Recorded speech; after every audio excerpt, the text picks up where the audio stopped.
Back to my channel. तो next chapter में यहाँ पे हमारे जोश को दिखाया जाता है कि वो कैन यहाँ पे खोल रहा होता है और यहाँ पे वो ड्रिंक करने के लिए बैठा रहता है और दिन भर के थकाव से थका हुआ वो याद कर रहा होता है कि आज दिन भर उसने कितने हार्ड वर्क किए हैं। वो कहता है कि मैं अपनी ज़िंदगी से परेशान तो नहीं हूँ, लेकिन हाँ, मैं अपने ज़िंदगी से संतुष्ट ज़रूर हूँ। मैं अपनी ज़िंदगी से नफरत नहीं करता। यहाँ पे वो बताता है कि पहले तो यहाँ पे आने पे मुझे पीटर को खाना खिलाना होता है, फिर उसके बाद जो है उसका जो है नहाने का टाइम हो जाता है, फिर मैं उसे बहुत प्यार से और कैजुअल तरीके से नहलाता हूँ और फिर यहाँ पे वो मस्ती भी करते हैं नहाते वक्त। और फिर उसके बाद उसके सोने का टाइम होता है, जब तक मैं लेकर उसे गोद में घूमता रहता हूँ जब तक उसे नींद ना आ जाए। फिर उसके बाद वो सो जाता है और वो सुकून भरा यहाँ पे एहसास लेता है और कहता है कि उसके बाद मेरा टाइम होता है थोड़ा जो कि मैं अपने आप को स्पेंड कर सकूँ।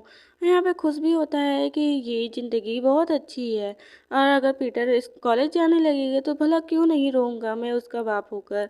ऐसे बोल रहा होता है कि तभी यहाँ पे जो है कॉल आने लगता है किसी का। वो यहाँ पे कॉल को पिकअप करता है, सामने बोलता है हेलो, तो सामने से बहुत तेज़ी से आवाज़ आता है कि हेलो हेलो जोश। मैं क्या करूँ इस टाइम, मैं बहुत ज़्यादा परेशान हूँ, मुझे कुछ भी समझ में नहीं आ रहा है कि मैं क्या करूँ। मेरा तो माइंड काम ही करना बंद कर दिया है। तो यहाँ पे जोश भी थोड़ा सा चौंक जाता है और ये होती है उसकी सिस्टर। तो वो बोलता है कि क्या हुआ है।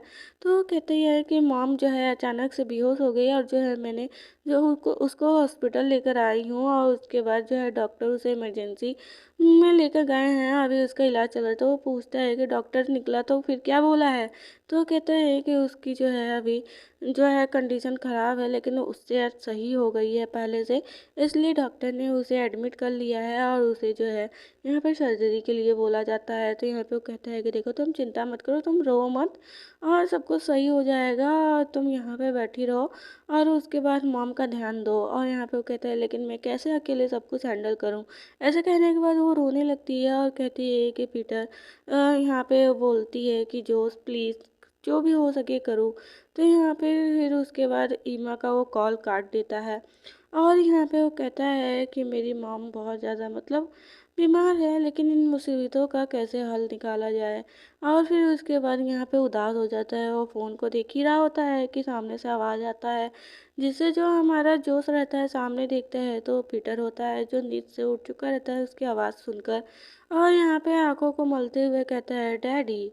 और यहाँ पे हमारा जो जोश रहता है वो हाथ आगे बढ़ाता है, ओके टाइप पीटर और तुम उठ गए क्या। तो यहाँ पे उसे गोद में लेता है, जैसे ही गोद में लेता है यहाँ पे पीटर फिर से सो जाता है और यहाँ पे वो उसे हक करता है। हक करते हुए कहता है कि पीटर तुम्हें फिर से सो जाना चाहिए, देर रात तक नहीं जागना चाहिए बच्चे।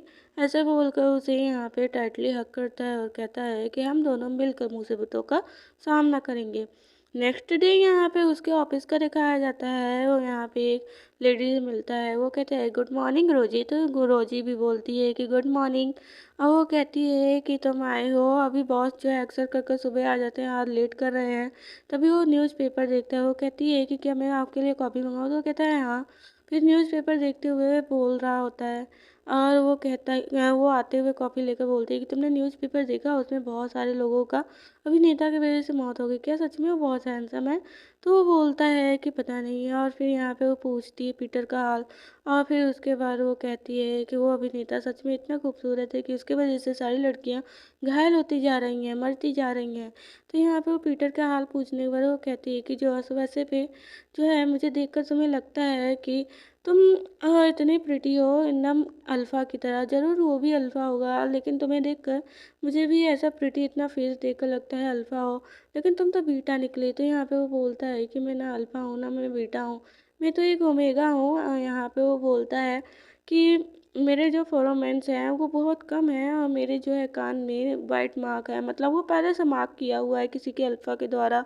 तो यहाँ पे वो बोलता है कि फेरोमोन्स जो है कुछ मेडिसिन की वजह से वो छुप जाते हैं। यहाँ पे बोलता है कि मैं कुछ वैसे मेडिसिन खा लेता हूँ कि मेरा जो फेरोमोन है वो बहुत ज़्यादा कमज़ोर है, जिसकी वजह से किसी को पता नहीं चलता। तो यहाँ पे वो बोलता है और जो मेरे कान में निशान है वो मैं एक प्लास्टिक सर्जरी के द्वारा जो है छिपा लेता हूँ, या तो मैं यहाँ पे ईयरबड भी लगा कर छुपा लेता हूँ।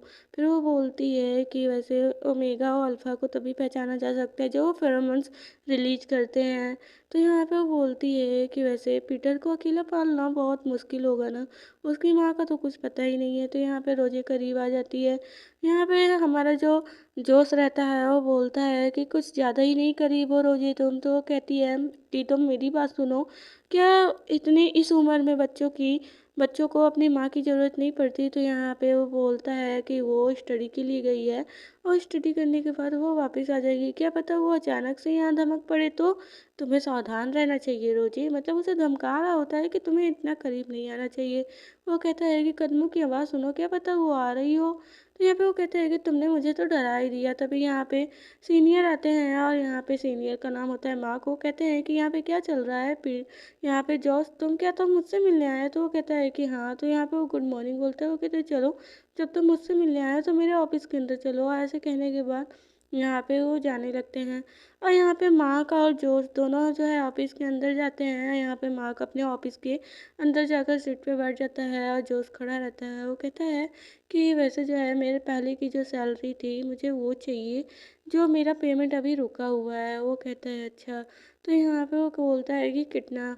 तो यहाँ पे वो बोलता है कि मेरा जो पेमेंट है 10,000 वॉन है डॉलर में। और यहाँ पे ऐसे बोलता ही है कि तभी हमारे मार्क को जो है झटका लग जाता है। वो कहता है 10,000 डॉलर ऐसे बोलता है और कहते हैं इतना, क्या तुम जुआ खेलने लगे हो? तुम इतने पैसों का क्या करते हो? तुम मुझे बताओ, तुम सच में जुआ खेलने लगे हो? तो यहाँ पे जो है वो बोलता है कि मैं कोई जुआ नहीं खेलता।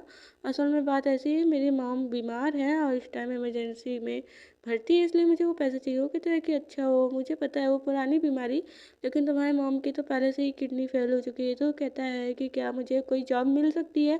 गार्ड की भी जॉब रहेगी तो भी मैं चलाएगा। तो वो कहता है कि तुम गार्ड की जॉब में 10,000 वॉन की उम्मीद रखते हो कि तुम्हें इतना पैसा मिल जाएगा? तो यहाँ पे कहता है कि वैसे मेरे पास जॉब का एक ऑफ़र तो है और बहुत अच्छा खासा ऑफ़र है। तो वो कहता है क्या की? तो वो कहता है कि देखो, तुम्हें बॉडीगार्ड ही बनना है और वो जॉब इतना अच्छा है ना कि उसमें कोई भी दिक्कत नहीं है।